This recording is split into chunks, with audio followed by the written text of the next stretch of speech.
Esto es Teatro a la Carta. Un podcast en el que escucharemos algunas de las cartas más famosas relacionadas con el teatro. A través de ellas reconoceremos algunos personajes famosos y descubriremos la intimidad epistolar de hombres y mujeres que hicieron del teatro su vida y su pasión. Ese es el camino que os invitamos a recorrer en Teatro a la Carta. Un podcast del Museo Nacional del Teatro.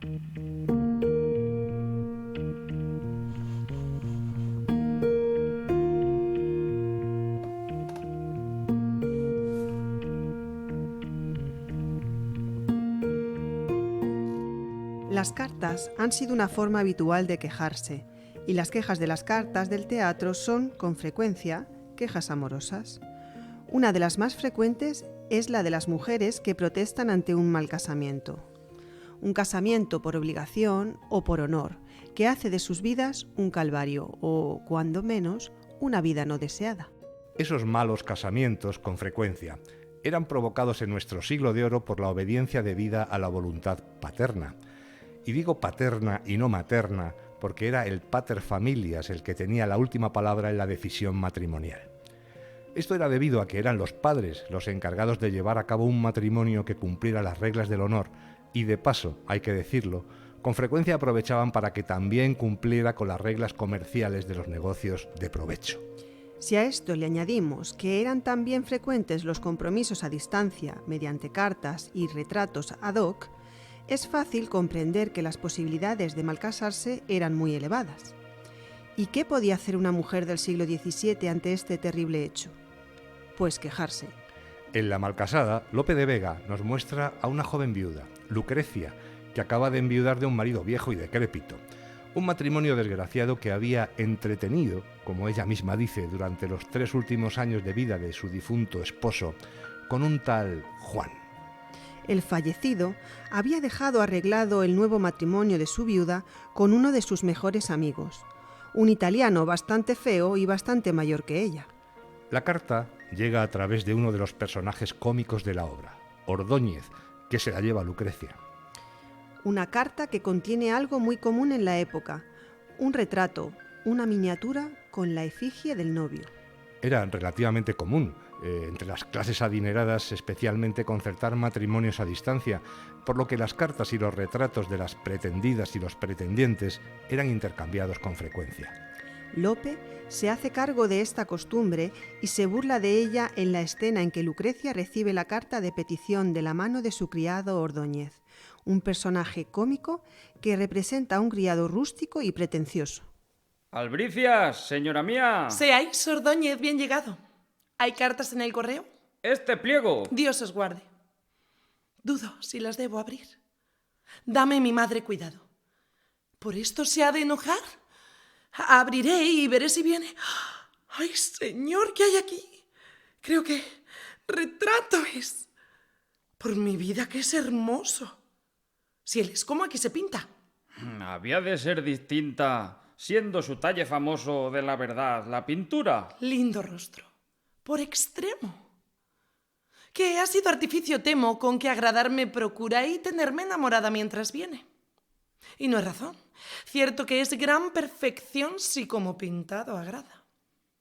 Correspondencia merece. Mas siempre son los pintores lisonjeros y en amores por momentos acontece.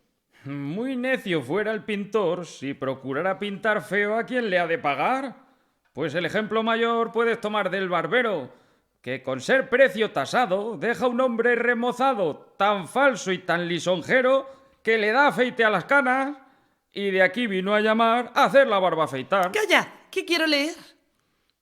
Buenos ojos, barba y boca. Veámosle hablar si toca en esto de bachiller. Al punto que ho ricevuto la lettera de vosseñoría mía, cara señora y consorte. ¡Ay, señor, qué es esto! Que escribe en su lengua y yo le de entender. Ahora te apuras por esto. Piensa que en mi mocedad por las Italias anduve. ¿Allá estuviste? Estuve allá a la flor de la edad. Leed lo que dice aquí. Al punto que he ricevuto el bruto de don Sisebuto, dice aquí. ¿Don Sisebuto? Sí. La letera de Busía. Dice que viene en litera. y de día. Esas postas ha tomado. Tardarán más de 100 días. Leed. Mía cara consorte, que su cara envía en un porte, que por correos la ha enviado. ¿Será ese hermoso retrato que vos visteis hace un rato? Callad, que sois ignorante. No leáis más. Id a mi primo que la traduzca. El más primo, en lenguaje semejante, dirá lo mismo que yo. Cuando vuelva lo verás. ¿Y el retrato no me das? ¿Para qué? El retrato. No. Pensé que también querías traducirlo al castellano. Lindo rostro. Ángel humano. Espero que en breves días no me acuerde de don Juan. El gallardo milanés me agrada, y es buen agüero ver que ha llegado primero la dispensación de un mes. Esto pasa por haber querido a don Juan más de 3 años, pasando con sus engaños la fealdad de mi marido. ¿Cómo lo puedo olvidar?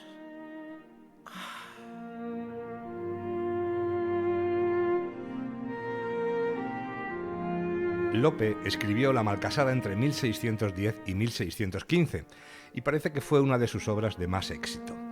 Esto nos muestra la sensibilidad social que existía por este problema de los casamientos forzados a principios del siglo XVII. Además, el hecho de que lo trate como una sátira también nos hace pensar que es algo que empieza a estar muy desfasado para las costumbres sociales imperantes. Es también esta obra un ejemplo más de la gran cantidad de veces que las cartas juegan un papel primordial en nuestro teatro del siglo de oro y una muestra de la sensibilidad social de uno de nuestros más reconocidos dramaturgos, Lope de Vega. Teatro a la carta. Intervinieron Álvaro Ramos en el papel de Ordóñez y Áurea López como Lucrecia, y Roberto Méndez y Lola Velasco en la presentación. Un podcast del Museo Nacional del Teatro.